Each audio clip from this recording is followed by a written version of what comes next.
बच्चों, बहुत बहुत स्वागत है आप सबों का हिंदी सागर पर। क्लास 2 आज हम पाठ 7 सचिन की समझदारी पढ़ेंगे। इस पाठ में हम पढ़ेंगे कि किस प्रकार एक छोटा सा बच्चा अपने भाई का ध्यान रखता है।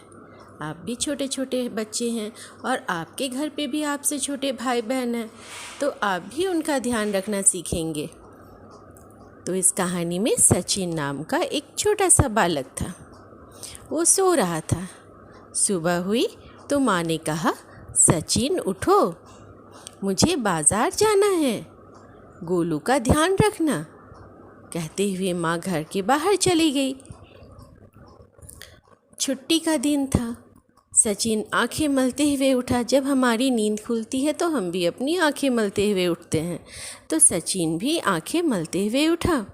उसे छुट्टी वाले दिन घर पर बैठना बिल्कुल भी नहीं पसंद था। मुझे पता है बच्चों, आपको भी छुट्टी के दिन में खूब खेलना अच्छा लगता है, पर सचिन तो ऐसा नहीं कर सकता था क्योंकि घर पर माँ नहीं थी और उसे भाई का ध्यान रखना था। उसका भाई तो उससे छोटा था और वो सो रहा था। जब वो सोते हुए भाई को देखा, वो झूले पे सो रहा था, और जब उसने देखा अपने भाई को सोते हुए तो मन ही मन अपने आप से कहा कि मेरा भाई कितना प्यारा है, कितना प्यारा भाई है मेरा। झूले में सोया, कितना मासूम लग रहा है। मासूम का अर्थ भोला भाला। सचिन मन ही मन सोचा और मुस्कुरा दिया। फिर उसे टीवी देखने का मन हुआ। आपका भी होता है। आपको भी जब घर पर कुछ नहीं समझ में आता तो आप भी टीवी देखते हैं। सचिन भी टीवी चला दिया। वह टीवी देख ही रहा था कि उसे रोने की आवाज़ सुनाई दी। अब रोने की आवाज़ से अब तो वो समझ ही गया था कि उसका भाई उठ चुका है। उसने झूले की ओर देखा कि गोलू उठ चुका था, और छोटे बच्चे उठते ही रोना शुरू करते हैं, सो गोलू भी रो रहा था। वह गोलू के पास गया और उसे गोदी में उठा लिया और उठाकर उसे चुप कराने लगा।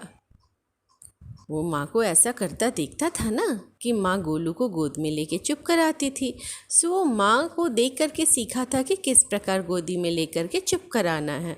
उसी प्रकार वो अपने छोटे भाई को गोद में लेकर चुप कराने की कोशिश करने लगा। पर ये गोलू था जो चुप होने का नाम ही नहीं ले रहा था। सचिन को लगा शायद उसके छोटे भाई को भूख लगी है, भूख के कारण वो रो रहा है, चुप नहीं हो रहा है। तो उसने देखा कि माँ गोलू के लिए दूध की बोतल तैयार करके गई थी। उसने गोलू के मुंह में दूध की बोतल लगा दी, पर ये गोलू, उसे दूध तो पीना ही नहीं था। वो तो रोए ही जा रहा था। हाथ से दूध की बोतल को दूर हटा दिया। अब सचिन सोचा कि चलो इसे लोरी सुना के चुप कराया जाए। तो उसने अपने भाई को लोरी सुनाई। कौन सी लोरी सुनाई? चंदा मामा दूर के, पुए पकाए गुड़ के, आप खाए थाली में, गोलू को दे प्याली में। अरे अरे, गोलू तो नहीं मान रहा। अब वो बेचारा करे तो क्या करे। वह झट से गोलू के लिए एक खिलौना ले आया, गोल गोल घूमने वाला भालू का खिलौना। उसमें चाबी भरकर उसे दिखाने लगा, पर ये गोलू को कुछ अच्छा लगे तब तो। उसे तो ये खिलौना भी अच्छा नहीं लग रहा था। वो तो और ज़ोर ज़ोर से अब रोने लगा। सचिन कभी बेचारा दौड़कर बिस्कुट लाता तो कभी पानी, कभी कुछ दिखाता तो कभी कुछ, पर उसकी सारी मेहनत बेकार हो रही थी क्योंकि गोलू तो था कि रोए जा रहा था, चुप होने का नाम ही नहीं लेता। तब उसे एक उपाय सूझा। उसने क्या किया? कंप्यूटर का बटन दबाया, कंप्यूटर को चालू किया और गोलू को उसके सामने बिठा दिया। कंप्यूटर के स्क्रीन पर माँ की तस्वीर थी और माँ की तस्वीर को देखते ही गोलू चुप हो गया। गोलू के जन्मदिन पर जो रिकॉर्डिंग की गई थी उसके दृश्य थे, जिसे देखकर गोलू बहुत खुश हो रहा था। माँ की तस्वीर देखकर तो सारे बच्चे खुश होते हैं क्योंकि माँ बच्चों से जितना प्यार करती है, बच्चे भी अपनी माँ से उतना ही प्यार करते हैं। सारे बच्चे सबसे ज़्यादा अपनी माँ को चाहते हैं इस दुनिया में। सो गोलू भी माँ की तस्वीर देखकर बहुत खुश हो गया। वह हंस पड़ा और ध्यान से सब कुछ देखने लगा।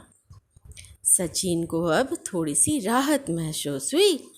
वो सोचा चलो चुप तो हुआ ये बच्चा।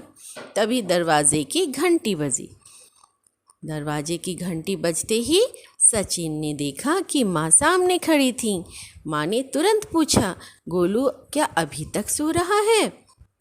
तभी माँ ने गोलू की हंसी की आवाज़ सुनी और वो सचिन की ओर देखते हुए क्या बोली, मुझे पता था तुम बेटा बहुत ही समझदार हो। मैं जानती हूँ तुम अपना काम अच्छी तरह करोगे। मुझे तो तुम पर बहुत गर्व है। सचिन मुस्कुराते हुए माँ से लिपट गया। तो बच्चों, आपने देखा ना सचिन ने किस समझदारी से अपने भाई का ध्यान रखा। आपके घर में भी आपसे छोटे भाई बहन होंगे। आप भी समझदारी से उनका ध्यान रखना और अपना भी ध्यान रखना।